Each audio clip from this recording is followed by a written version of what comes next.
पिछले कई दिनों से हम एक बहुत महत्वपूर्ण विषय पर बात कर रहे थे कि प्रदेश आर्थिक स्थिति से खराब हालत में गुजर रहा है और बार बार इस बात को लेकर के मुख्यमंत्री जी ने भी कहा, कई सभाओं में कहा, कई कार्यक्रम में कहा, विधानसभा के अंदर भी कहा। और यहां तक कि विधानसभा के अंदर उन्होंने एक स्टेटमेंट दिया जिसमें उन्होंने कहा कि मंत्री और सीपीएस 2 महीने तक अपना सैलरी और ऑनरेरियम जो है उसको विलंबित करेंगे, यानी कि दो महीने के बाद लेंगे।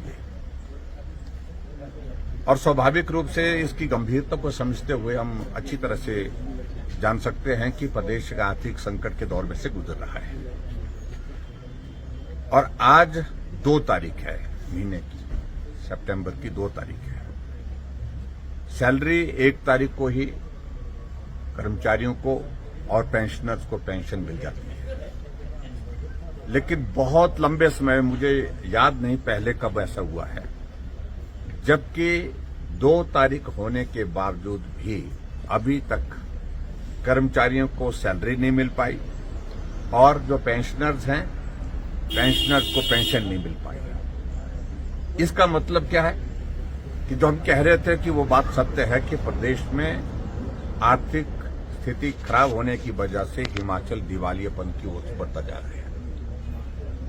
और मैं इस बात को लेकर के हैरान होता हूं, कई बार मुख्यमंत्री बोलते हैं कि हालात खराब है और कई बार मुख्यमंत्री कह देते हैं कि हालात खराब नहीं है, आर्थिक स्थिति खराब नहीं है। और विचित्र तो तब लगता है जब मुख्यमंत्री जी इस बात का जिक्र करते हैं कि 2027 तक हिमाचल पूरे देश का सबसे समृद्ध राज्य होगा। ये सारी चीजें कल्पना से परे की हैं। यहां सैलरी और पेंशन देने के लिए पैसा नहीं है। आउटसोर्स में जो कर्मचारी हैं उनको 6-6 महीने की सैलरी नहीं मिल पा रही है। एचआरटीसी के कर्मचारी हैं, उनको समय पर वेतन नहीं मिल पा रहा है। कर्मचारी सचिवालय के बाहर अपना धरना दे रहे हैं, प्रदर्शन कर रहे हैं, उनको डीए की किस्त जारी नहीं हो पाई जब से सरकार बनी है। उनको मेडिकल रिइंबर्समेंट नहीं मिल पाई। उनकी और जो सुविधाएं जो मिलने थे, जो पर्क्स, जो और भी सारी चीजें रहती हैं, वो भी विलंबित किए गए हैं। तो उसका अभिप्राय है कि हिमाचल प्रदेश एक घोर वित्तीय संकट के दौर में से गुजर रहा है। इस बात को हमको स्वीकार करना होगा।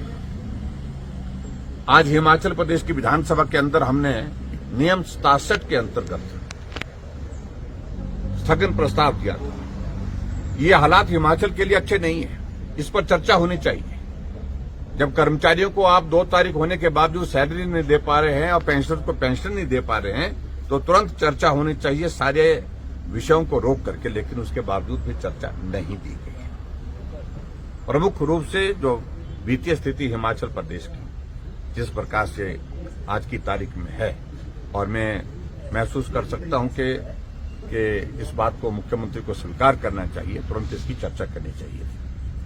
और दूसरी बात जो हमें लग रहा है कि अब सैलरी का और पेंशन का विषय जो है वो 6 तारीख तक, क्योंकि 6 तारीख जो रेवेन्यू डेफिसिट ग्रांट की जो किस्त वो हिमाचल प्रदेश को मिलती है और वो आने के बाद थोड़ी जो है वो देने की स्थिति में हो पाएगी। इस वक्त हिमाचल प्रदेश को 2000 करोड़ रुपए, अगर 1 महीने की सैलरी देनी है तो 2000 करोड़ रुपए देना पड़ता है, जिसमें से 1200 करोड़ जो है वो सैलरी का कंपोनेंट है और 800 करोड़ जो है पेंशन का है। लेकिन हिमाचल प्रदेश में जो ट्रेजरी की हालत है वो सिर्फ ज्यादा से ज्यादा 750 करोड़ रुपए का ओवरड्राफ्ट कर सकता है। इसके ज्यादा उसकी लिमिट जो है वो नहीं कर सकते, उससे ज्यादा नहीं कर सकते, उससे बढ़ा नहीं सकते। और हिमाचल प्रदेश जो लोन हिमाचल प्रदेश उठा सकता है, लोन की लिमिट को ऑलरेडी एग्जॉस्ट कर चुका है।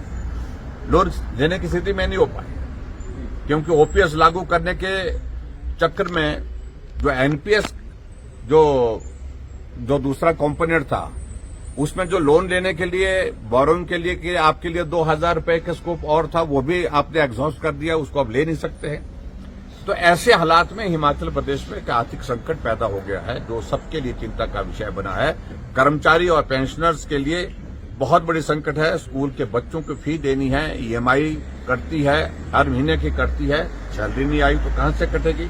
और उनके रोजमर्रा के जो खर्चे, जो प्लान होता है हर महीने का एक कर्मचारी का, क्योंकि सैलरी आती है तो उसमें से जो पैसा कटता है उसी से सारा उनका चलता है। तो सारा का सारा कर्मचारी वर्ग जो इस वक्त जो है बहुत परेशानी के दौर में से गुजर रहा है। और इस हालात में हमने उचित समझा कि विधानसभा के अंदर जो बात कहनी थी वहां तो कही, वहां हमें आज बात करने का अवसर प्राप्त नहीं हो पाया, क्योंकि स्पीकर महोदय जी नाराज हुए पड़े हैं।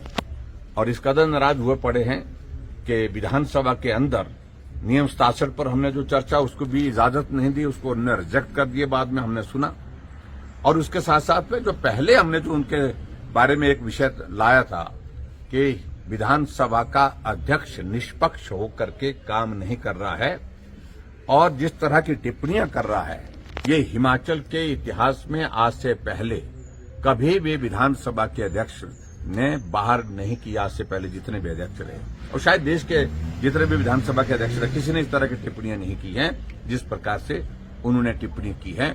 उस पर हमने आज जो है नियम के मुताबिक सेक्रेटरी विधानसभा को प्रस्ताव दिया है विधायक दल की ओर से, और हमने कहा कि हमारा विश्वास इस अध्यक्ष, वर्तमान अध्यक्ष के प्रति नहीं है, इनको हटाया जाए। और मुझे मालूम नहीं आगे क्या कार्यवाही इसमें होती है, लेकिन हमने उनके हटाने की मांग की। और सर फाइनेंशियल